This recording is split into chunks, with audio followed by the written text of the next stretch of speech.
अस्सलाम वालेकुम students, welcome to my channel. आज हम केमिस्ट्री का न्यू लेक्चर स्टार्ट करेंगे। बेसिकली ये जो चैप्टर हमने चैप्टर नंबर 2 स्टार्ट किया था, ये किस पे था? स्ट्रक्चर ऑफ एटम पे, जिसमें वन बाय वन हमने तमाम जो मॉडल्स थे, स्ट्रक्चर्स थे, उनको डिटेल में स्टडी किया। सबसे पहले जो हमने किया था वो डेल्टन एटॉमिक थ्योरी था। उस पे कुछ पॉइंट्स जो है वो एटम के स्ट्रक्चर से रिलेटेड डिस्कस किए।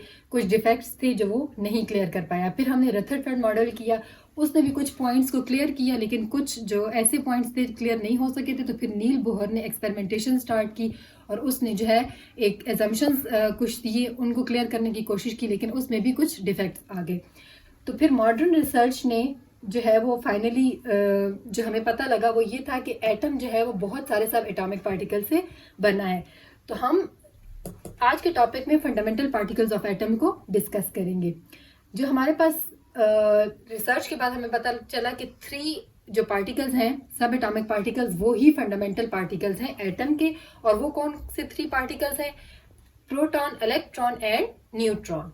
यहाँ आप स्ट्रक्चर देखें तो वहां पे आपको सेंटर में जो एन रिप्रेजेंट कर रहा है वो न्यूट्रॉन को कर रहा है, पी जो है वो प्रोटॉन को कर रहा है, और ये दोनों मिलके क्या बना रहे हैं? Central nucleus. जबकि इलेक्ट्रॉन जो है वो इसके गिर्द रिवॉल्व कर रहा है। तो आज हम इन तीनों को वन बाय वन डिस्कस करेंगे, इनके मासेस को, इनके चार्जेस को।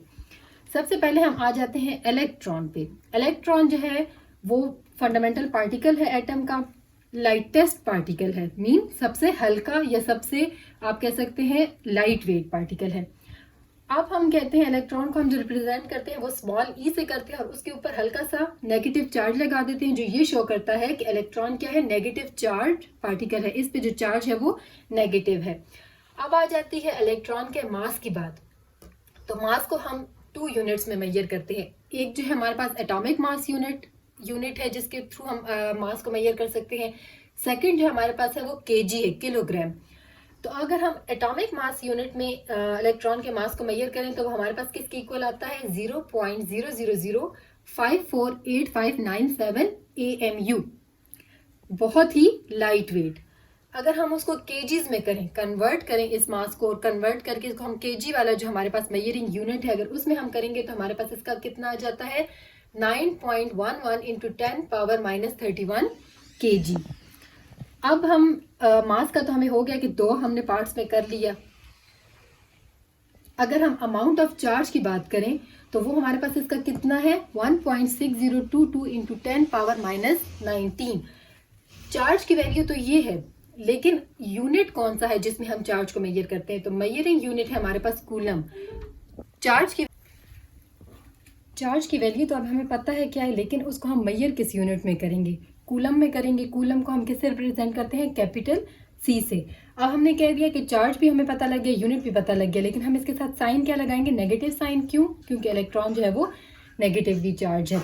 ये जो हमने मासेस और चार्ज के यूनिट्स हैं, ये हमने स्टैंडर्ड इंटरनेशनल जो हमारे पास सिस्टम था उसने हमें यूनिट्स डेरिवेशन हमने की थी। तो ये हमारे पास मासेस और चार्ज के जो यूनिट्स हैं ये बेसिकली हमने वहाँ से लिए हैं। अब हम मूव करते हैं सेकंड फंडामेंटल पार्टिकल पे, जो कि है प्रोटॉन। पहला हमने इलेक्ट्रॉन का सारा क्लियर कर दिया, चार्ज भी, मास भी। अब हम आ जाते हैं second fundamental particle proton. Proton को कैसे रिप्रेजेंट किया जाता है? पी से, और ये क्या है? पॉजिटिवली चार्ज पार्टिकल है। अब अगर हम इसके मासेस की बात करें तो अगेन इसको मास को मेजर करने के लिए हमारे पास 2 यूनिट्स हैं। एक है एटॉमिक मास यूनिट और सेकेंड वन है किलोग्राम। अगर हम एटॉमिक मास यूनिट में प्रोटॉन के मास को मेजर करें तो वो हमारे पास कितना आता है? 1.0072766 AMU। यहाँ पे हमारे पास 1 पॉइंट समथिंग वैल्यू है, जबकि इलेक्ट्रॉन के केस में हमारे पास 0.00 समथिंग थी। तो मीन कि जो प्रोटॉन है वो इलेक्ट्रॉन से हैवियर है, इलेक्ट्रॉन का मास जो है वो प्रोटॉन से कम है। अगर केजीज में मेजर करें तो हमारे पास कितना आता है? 1.67 इंटू 10⁻27 kg। मासेस के बाद हम आ जाते हैं चार्ज पे, कि अमाउंट ऑफ चार्ज प्रोटॉन के केस में कितना है। तो हम स्टार्ट से एक ही बात कर रहे हैं कि प्रोटॉन और इलेक्ट्रॉन जो है वो एक दूसरे का इफेक्ट कैंसिल करते हैं। वो उस केस में इफेक्ट कैंसिल हो सकता है जब चार्जेस तो ऑपोजिट हों, लेकिन जो चार्ज का अमाउंट है वो सेम होना चाहिए। मतलब जितना चार्ज इलेक्ट्रॉन पे है उतना ही चार्ज प्रोटॉन पे होगा, अमाउंट सेम होगा, लेकिन साइन ऑपोजिट होंगे, तब वो चीज़ एक दूसरे का इफेक्ट कैंसिल कर सकती है। तो हमारे पास प्रोटॉन का चार्ज कितना है? 1.6022 इंटू 10⁻+19 कूलम। वहाँ पे -19 था, यहाँ पे +19 है, तो तब वो जो ओवरऑल इफेक्ट है वो कैंसिल हो जाता है और एटम जो है as a whole neutral behave करता है। अब अगर हम प्रोटॉन का मास कंपेयर करें इलेक्ट्रॉन से, तो ये कितने टाइम्स हैवियर है? प्रोटॉन का जो मास है वो 1837 टाइम्स हैवियर देन इलेक्ट्रॉन। और प्रोटॉन की पोजीशन क्या है? प्रोटॉन जो है वो centre of atom mean nucleus में मौजूद होता है, और किसके साथ मौजूद होता है? न्यूट्रॉन के साथ मौजूद होता है। अब हम आ जाते हैं थर्ड फंडामेंटल पार्टिकल पे। कौन सा है? न्यूट्रॉन। न्यूट्रॉन को किस तरह रिप्रेजेंट किया जाता है? एन से। और ये क्या है? न्यूट्रल पार्टिकल है, विच मीन्स के कोई चार्ज उस पर मौजूद नहीं है। मास की बात करते हैं। मास को अगेन हम 2 यूनिट्स में मेजर कर सकते हैं। Number 1 is atomic mass unit. उसमें अगर मेजर करें तो हमारे पास कितना मास बनता है? 1.0086654 AMU। अगर केजीज में मेजर करें तो हमारे पास कितना बनता है? 1.6749 इंटू 10⁻⁻27 kg। ठीक, तो 2 यूनिट्स में हमने मास को मेजर किया। चार्ज, अमाउंट ऑफ चार्ज हम मेजर ही नहीं कर सकते। क्यों? क्योंकि इस पर कोई चार्ज है ही नहीं। कंपैरिजन अगर हम करें मास का, तो ये 1842 time heavier then mass of electron. Mean अगर मास ऑफ इलेक्ट्रॉन है वो इससे कितना कम है? 1842 टाइम्स। और ये उससे कितना हैवी है? 1842 टाइम्स। और इसकी पोजीशन हम देखें कि एटम में ये कहाँ पे लोकेट करता है, तो ये हमारे पास सेंटर ऑफ एटम में मौजूद होता है। किसके साथ? प्रोटॉन के साथ मौजूद होता है।